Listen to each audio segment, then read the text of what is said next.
हम आज पढ़ेंगे कक्षा 10वीं विषय गणित प्रश्नावली 8.1 प्रश्न क्रमांक 9।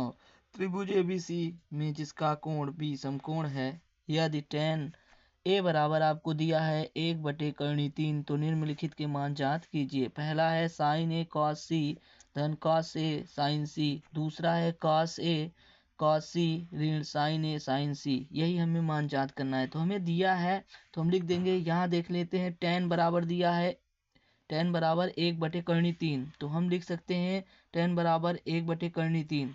tan का सूत्र होता है लंब बटे आधार बराबर। हम देख सकते हैं कि 1/3 दिया है तो लंब हमें मिल गया 1 और आधार मिल गया हमें 3। अब हमें कर्ण नहीं मिला है इसलिए हम पाइथागोरस प्रमेय का सूत्र लगाएंगे। तो कर्ण का वर्ग बराबर होता है लंब का वर्ग धन आधार का वर्ग।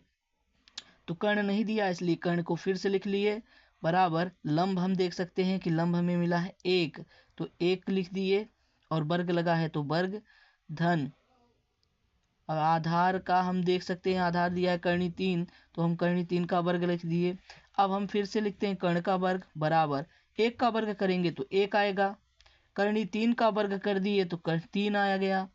अब हम फिर से लिखेंगे वर्ग कर्ण का वर्ग बराबर अब इन दोनों को हम जोड़ देते हैं तो आ जाता है हमारा 4 और कर्ण का वर्ग बराबर 4 2 का वर्ग है तो 2 का वर्ग लगा देंगे। दोनों वर्ग हटाएंगे तो आ जाएगा कर्ण बराबर 2 सेंटीमीटर।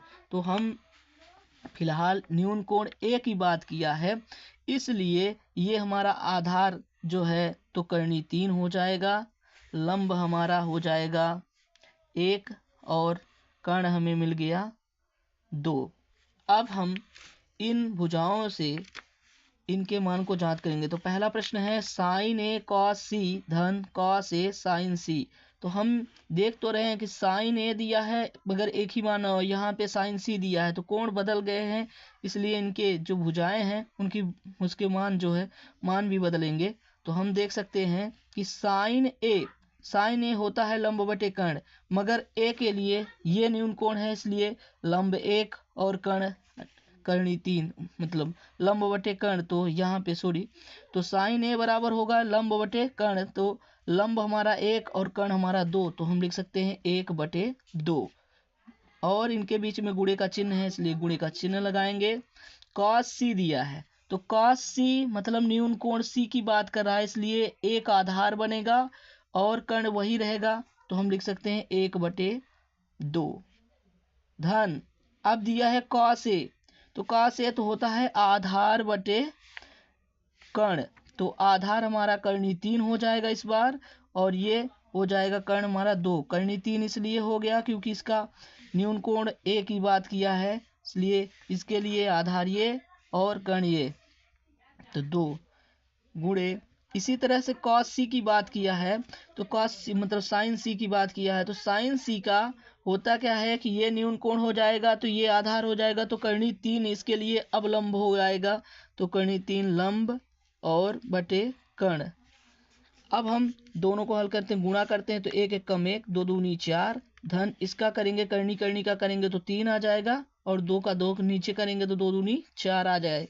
अब दोनों का हम इनमें से हर जब बराबर हो तो 1 ले लेते हैं और दोनों को जोड़ देते हैं तो 1 और 3 जोड़ दिए तो हमारा आ गया 3 1 4/4। 4 से 4 का भाग दिए बराबर आ गया 1 तो ये हमारा पहला उत्तर आ गया। अब हम दूसरे भाग को देखते हैं तो दूसरा भाग हमारा है यहाँ लिख लेते हैं। तो दूसरा प्रश्न है हमारा cos a cos c ऋण sin a sin c। तो cos हमारा आधा मगर न्यून कोण इसकी बात किया है इसलिए इसमें मान होते तो दोनों एक ही मान है सूत्र मगर मान बदलेंगे क्योंकि कोण बदला हुआ है तो कोण ए के लिए आधार ये है तो 3 बटे कर्ण हमारा हो जाएगा 2 गुणे यहाँ cos c की बात किया है तो इसलिए इसका 1 आ जाएगा आधार 1 और कर्ण 2। इसी तरह से साइन a का मान तो साइन का होता है लंब बटे कर्ण तो लंब हमें पहले a के लिए लंब 1 और कर्ण 2 और गुणे इसी तरह साइन c कर दिया तो साइन c के लिए अब लंब हमारा 3 हो जाएगा और कर्ण हमारा वही रहेगा, कर्ण नहीं बदलता।